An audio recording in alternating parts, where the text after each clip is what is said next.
प्रेम शुक्ला जी, आप लोग तो बड़ा इंतजार में होंगे कि अब तो कांग्रेस वाले जाएंगे नहीं तो फिर फंसेंगे, फिर आप लोग इसको बड़ा राजनीतिक मुद्दा बनाएंगे। लेकिन अब मल्लिकार्जुन खड़गे ने कह दिया है कि जिन जिन लोगों को जाना है, राम आस्था का प्रतीक है, उनको जाने की इजाजत है। प्रेम शुक्ला जी, तो दांव अब आप लोगों का उल्टा पड़ गया। इससे बड़ी गुलाम मानसिकता क्या होगी कि कांग्रेस के अध्यक्ष श्रीमान मल्लिकार्जुन खड़गे से इजाजत लेनी पड़ रही है। ये इजाजत में ही सब कुछ छिपा हुआ है।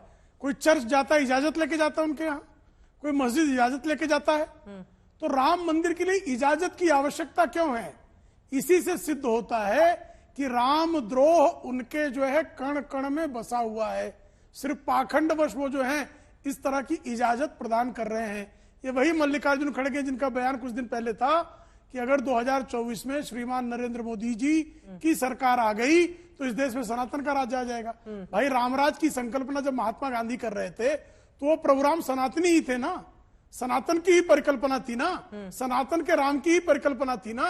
और जो राम गाय और पंचगव्य में गौमूत्र का प्रयोग करते थे और जो गौमूत्र को औषधि तुल्य कहके उससे उपचार भी करते थे लोगों का, उन महात्मा गांधी के भारत में अब जो है गाय और गौमूत्र का उपहास कांग्रेस के साथी पूर्व कांग्रेसी और राष्ट्रवादी कांग्रेसी शरद पवार करें, प्रभु रामचंद्र जी के बारे में जिस तरह की टिप्पणियां करें, वो सब ये सिद्ध कर रही है। अब बेचारे जो हैं पहले रामद्रोह कर्तृत्व से करते थे, अब सिर्फ बोल कर रहे हैं, वक्तृत्व से कर रहे हैं। तो इनके वक्तृत्व में कर्तृत्व में रामद्रोह ही है। दांव उल्टा तो नहीं पड़ गया? क्योंकि बार बार आप लोगों पर आरोप लग रहे हैं राम के नाम पर राजनीति का। अब आप लोगों ने कार्ड भेजा, आप लोगों को लगा कार्ड तो भेज रहे हैं, कोई आएगा नहीं, ये दांव नहीं है। पर तो अब बड़ी तैयारी की जा रही है और माना जा रहा है 20-21 तारीख को ही वहां पर पहुंच जाए कांग्रेस पार्टी के नेता। ये सदाशयता है। देखिए, जो आपने कार्ड अभी जो पढ़कर सुनाया उसमें स्वर्गीय दाऊ दयाल खन्ना का नाम है मेंशन। दाऊ दयाल खन्ना कांग्रेस के नेता थे। जिस किसी ने योगदान किया उसको भी सम्मान है। और जैसे लंका विजय के बाद रावण की सेना के जो लोग शरणागत हुए थे उनको भी अभयदान के देने का काम राम और लक्ष्मण जी ने किया था, उसी तरह से जो है श्री राम जन्मभूमि तीर्थ क्षेत्र ने सारे लोगों को जो योग्य और पात्रता को प्राप्त है उनके मानदंड पर हर किसी को निमंत्रित किया। उन्होंने कोई भेद नहीं किया। तो कोई दांव नहीं है इसमें। दांव तो वो लोग कर रहे हैं जो वहां पर राम लला की जन्मभूमि पर उस पवित्र स्थान पर अपवित्र बाबर की जो है फिर से ढांचा खड़ा करने का संसद में संकल्प लेने का कुकृत्य कर रहे थे, उनके सारे दांव उल्टे पड़े। अनुराग भदौरिया जी, अब मैं सीधे आपके पास आते हुए, कांग्रेस पार्टी के नेता वहां पर पहुंचेंगे, मल्लिकार्जुन खड़गे से एक तरह की हरी झंडी मिल गई है। समाजवादी पार्टी के नेताओं का क्या प्लान है? देखिए, मैंने तो आपको पहले बोला फिर बोलता हूं, प्रभु राम हमारे लिए आस्था का विषय है और प्रभु राम के लिए भारतीय जनता पार्टी कौन होती है बुलाने वाली? प्रभु राम बुलाएंगे तो हम जाएंगे। कहते हैं ना, हर हर में हरि हरि बसें और हर को हरि की आस, हर हर को मैं ढूंढत फिरा, हरि है मेरे पास। भाई, कण कण में प्रभु राम है और प्रभु राम तो इस देश की संस्कृति, संस्कार, सभ्यता है। अब वो सभ्यता तो भारतीय जनता पार्टी को प्रभु राम के आचरण कण कण में बाबर क्यों ढूंढ रहे थे मियां? प्रभु राम के आचरण क्यों नहीं अपनाते? आप प्रभु राम तो सुनिए, प्रभु राम के बाबर आचरण क्यों को क्यों ढूंढ नहीं रहे अपनाते? थे? प्रभु राम की बेटियों का सम्मान तो कर नहीं पाते। प्रभु राम की बेटियों के साथ अन्याय होता है तो आप चुप मार देते हो। क्या क्या बीएचयू की बेटी प्रभु राम की बेटी नहीं थी, जिसके साथ 3 दरिंदे जो भारतीय जनता पार्टी के नेता माने जाते हैं, भारतीय जनता पार्टी के आईटी सेल संबंधित थे, उनके यहाँ बुलडोजर क्यों नहीं जाता है? क्या प्रभु राम की बेटी नहीं है? प्रभु राम के चरण पूजने वाले जो है, आप महिला सम्मान पर भी भाषण देंगे। पूछना चाहता हूँ, आपके विधायक रेप के मामले में जेल जाते हैं, प्रजापति को पहचानते हैं कि भूल गए? आपको तो अभी भी जो है डिंपल यादव और अखिलेश यादव क्यों दी थी 2022 में, फिर उनको कोर्ट जेल भेजता है, उसके बारे में आप क्यों नहीं बोलते? आप पहलवान बेटियों, पहलवान की बेटियां जो देश के गायत्री प्रजापति का नाम सुनते ही सांप सूंघ जाता है। उनको रोड पे घसीटा गया, उनके बारे में चर्चा नहीं करेंगे। किसान जो धरने पे बैठता है, प्रभु राम का बेटा नहीं है वो। आप प्रभु राम के बच्चों के बारे में बात नहीं करेंगे। यहाँ पे महंगाई, बेरोजगारी से प्रभु राम के बच्चे परेशान हिंदुस्तान है, यहाँ इस राम हिंदुस्तान मंदिर का बनते हर हैं, बच्चा बेरोजगारी प्रोग्राम का आ है, गई, चाहे वो किसी बाबर का धर्म धाम से बन आता हो, जाता तो लेकिन इनको आप तो उसको सब दूर हो मानने को जाती। तैयार नहीं हो। कमाल है, औरंगजेब हम बाबर से प्रभुराम को मुक्ति मानने नहीं है, वाले आपको लोग मुक्ति। हैं, लेकिन प्रभुराम पे राजनीति करने वाले लोग नहीं है। प्रभुराम के नाम पे राजनीति नहीं करेंगे, विकास की राजनीति करेंगे। प्रभुराम को मानते हैं। ऐसा कौन हिंदुस्तानी सनातनी है जिसके घर में मंदिर ना हो, बकरी जो चोर घर से आजम निकलने खान के के पहले भरोसे। पूजा पाठ करके ना जाता हो अपने काम पे? हर सनातनी जाता है, लेकिन विडंबना यह है कि भारतीय जनता पार्टी आपका इसको खानदान जताने का की क्या कोशिश बताना करती जरा? है। ठीक इसके है, मतलब एक मुलायम एक सिंह प्रेम यादव प्रकाश जी बोलने अखिलेश दीजिए, यादव अनुराग भदौरिया को बोलने चाहती है। दीजिए पहले। राम बाकी लोग प्रभुराम भी हमारे बात आस्था करें। का विषय है, हाँ। राजनीतिक विषय नहीं हो सकते। अनुराग जी, लेकिन उनकी तो आपके तारीख लिए भी राजनीतिक सामने विषय आ गई कि हमारे लिए 20 नहीं या है। 21 तारीख को प्रभुराम बुलाएंगे, जा हम सकते जाएंगे। हैं। आप लोग कब जाएंगे? बस एक जानकारी के लिए, जैसे कांग्रेस पार्टी के नेता कब जाएंगे? 20 या 21 तारीख को जा सकते हैं। आप लोग कब जाएंगे? कुछ तय हुआ है क्या? सवाल मुझसे है? जी जी अनुराग जी। देखिए, मैंने बोला ना, प्रभुराम को भारतीय जनता पार्टी ठेकेदार तो प्रभुराम की नहीं हो सकती।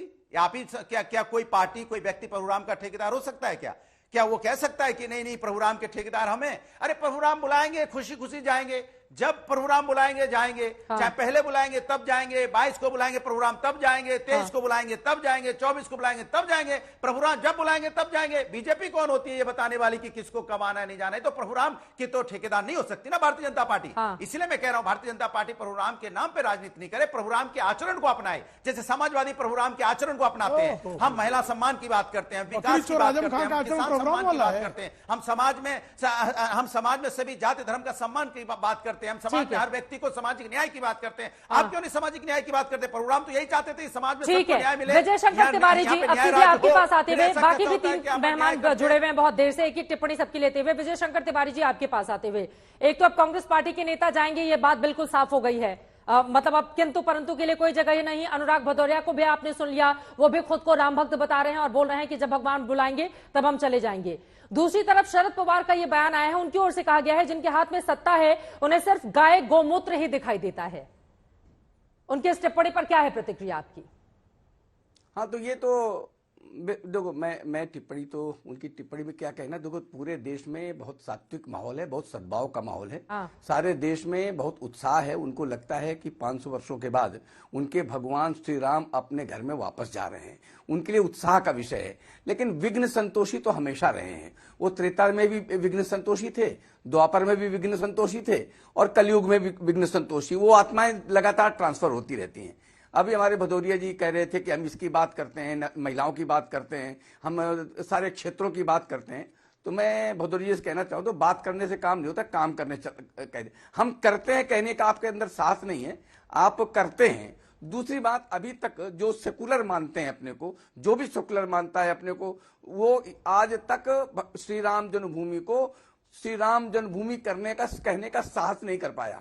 आज भी जब डिबेट में आप उनसे चित्रा जी बात करती हैं तो बाबरी मस्जिद ही बोलते हैं। माननीय सुप्रीम कोर्ट ने वो जमीन, वो भूमि श्री रामलला की है, उनको दे दी। उसमें भव्य मंदिर भी बन गया, प्राण प्रतिष्ठा भी होने वाली है। इसके बाद भी डिबेट में आज भी ये श्री राम जन्मभूमि कहने का साहस नहीं करते। आज भी वो बाबरी मस्जिद ही कहते हैं। अभी कहते हैं भगवान श्री राम बुलाएंगे तो हम जाएंगे, तो बिल्कुल जाएंगे। गोली साथ में वो लेकर के बंदूकें लेकर भेजेंगे, ताकि वहां जो राम के भक्त हैं उन पर कोई गोलियां चलाने वाला तो बने। तो सभी जाते हैं। आप एक विडंबना देखिए कि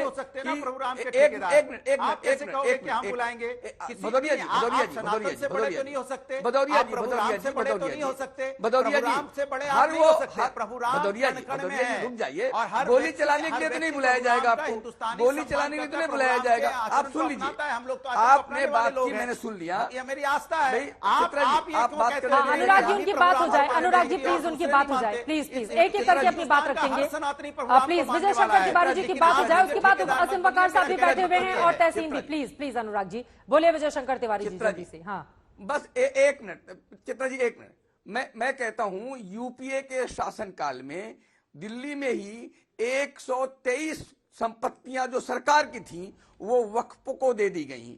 लेकिन भगवान श्री राम की जमीन 500 वर्ष से संघर्ष के बाद उनको भगवान श्री राम को दी गई, वो भी इनको आज तक स्वीकार नहीं है। और इसी कार सेवा में एक रेलगाड़ी में गोधरा में सबको उनके स्वीकार अंदर है, पेट्रोल डाल सबको करके स्वीकार है, आपको 56 नहीं हो लोगों सकता को है। जलाकर पूरा मार दिया हिंदुस्तान गया। इस बात को माना और है। लालू और जी हम लोग कहते तो हैं, संविधान लालू और जी कहते न्यायपालिका को हैं, मानने वाले लालू लोग जी हैं। कहते सब हैं सम्मान कि कर रहे वो हैं, वहाँ स्टोव में भव्य मंदिर खाना बन बना रहा रहे है। थे, आप क्यों ऐसी गैस जला रहे बातें थे, करते हो भाई? उसमें जल गए। नहीं, आप और ये लालू बातें जी क्यों कर रहे हो? और इतना भव्य मुलायम मंदिर सिंह बन जी रहा है, वहां पर लेकिन आपके पेट में क्यों परेशानी है? एक मिनट अपने शासन को कह करके सैकड़ों राम सेवकों को गोली मरवा करके हत्या करवा देते हैं, और ये बात कर रहे हैं राम जी की। हम कहते हैं कि जिसको जाना है कौन मना कर सकता है, लेकिन आप कह रहे हो नहीं विपक्ष नहीं स्वागत कर रहा है, जबरदस्ती। देखो चित्रा जी क्या बात है ये, क्या बात नहीं है? अनुराग जी एक सेकंड, लेकिन अब पूरी बात तो सुनिए, तिवारी जी पूरी अब बात तो सुनिए। सरयू देखो नदी चित्रा में जी, बहुत पानी बह चुका है ना, अयोध्या अब उससे आगे बढ़ गई है। तो अगर भगवान श्री राम या फिर राम राज्य की परिकल्पना की आप बात करते हैं तो पक्ष विपक्ष सबको साथ में लेकर ही चलना पड़ेगा। ऐसा तो होगा नहीं कि कुछ लोगों को पीछे छोड़ दे, कुछ लोगों को निमंत्रण ले दे रहे ना। देखो तीर्थ चित्रा जी आपने देखा होगा देश के सभी वर्गों में सभी लोगों को, सभी प्रतिनिधियों को वहां पर निमंत्रित किया गया है। तीर्थ क्षेत्र न्यास ने निमंत्रित किया है। मैंने प्रारंभ में कहा कि 12.5 करोड़ परिवारों से निधि समर्पण हुआ था। उन परिवारों या उससे अधिक परिवारों में जाकर के लोग उनको अक्षत दे करके, निमंत्रण पत्र दे करके वहां बुलाया जा रहा है, और ताकि सब लोग वहां पर अपने अपने यहाँ पर अपने नगरों में, अपने मंदिरों में बैठकर उस प्राण प्रतिष्ठा के सहयोगी बने, सहभागी बने, साक्षी बने। और वहां पर एक स्वाभाविक अयोध्या की भी कैपेसिटी बहुत कम है, इतने शासन रहे, कभी ध्यान नहीं दिया गया। अब वहां विकास हो रहा है, मंदिर का विकास हो रहा है, वहां अधिक से अधिक लोग रहें, इसकी व्यवस्थाएं भी हो रही हैं। तो वो भी सारे लोग, देश भर के लोग जाएंगे। लेकिन अभी देश में माहौल बहुत अच्छा है, बहुत सद्भाव है। मैं कहता हूं विघ्न संतोषी जो भी हैं, अब कम से कम इस सद्भाव के माहौल को और सद्भाव बनाने में वो सहयोग करें। ये आज की अपेक्षा भी है, सारा देश भी अपेक्षा कर रहा है। आसिम वकार साहब सीधे आपके पास आते हुए, और उसके बाद तहसीन जी मैं फौरन आपके पास आ रही हूं। वकार साहब, जो बाबरी के पैरोकार रहे हैं उनको भी निमंत्रण पत्र दिया गया है, तो ऐसा नहीं है कि सिर्फ अपने ही लोगों को लेकर आगे बढ़ा जा रहा है या फिर सिर्फ आप भगवा पार्टी के ऊपर इस तरह के आरोप लगाए। वहां पर जैसा कि तिवारी जी भी बता रहे हैं, प्रेम शुक्ला जी भी, कि वहां पर सबको साथ में लेकर चलने की कोशिश है, विकास भी हो और धर्म की ध्वजा भी लहराती रहे।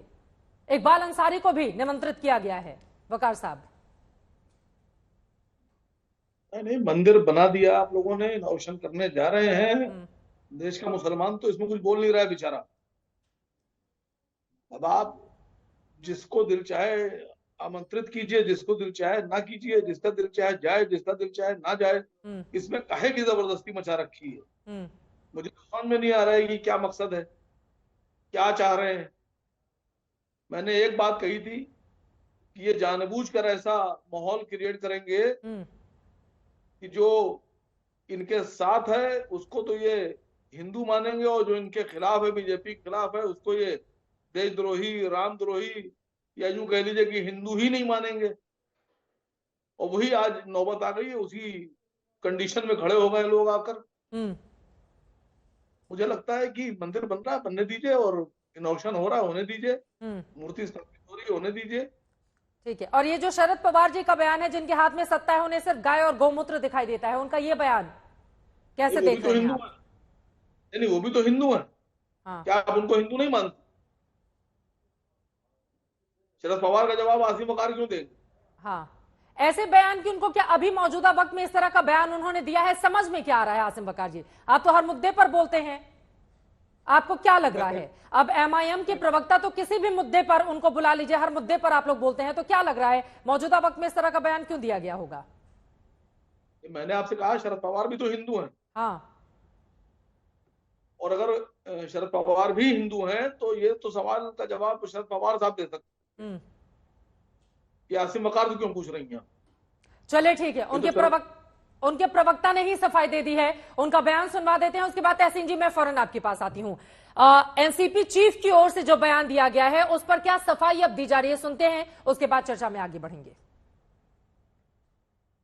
पवार साहब ने ये कहा है कि ये फैसिज्म जो है, ये जो ढोंगी हिंदुत्व है, इसके बहकावे में लोगों ने नहीं जाना चाहिए। ये फुले शाहू अंबेडकर का महाराष्ट्र है, पुरोगामी महाराष्ट्र है, और ये हमेशा लोगों को सच्चाई बताता है। रामायण हो चाहे महाभारत है, हमारे कथा है ये, और इसको हम लोग मानते हैं, भगवान राम हो चाहे कृष्ण हो, हम लोग मानते हैं, रामायण मानते हैं, महाभारत मानते हैं, हम लोग भी हिंदू है। लेकिन अगर चुनाव के वक्त भाजपा का ये हमेशा का ये है कि जब मंडल आयोग आया था और उसने 27% आरक्षण ओबीसीओं को दिया था, तो ओबीसीओं को आरक्षण नहीं देना चाहिए, इसलिए उन्होंने कमंडल निकाला था, रथ यात्रा निकाली थी।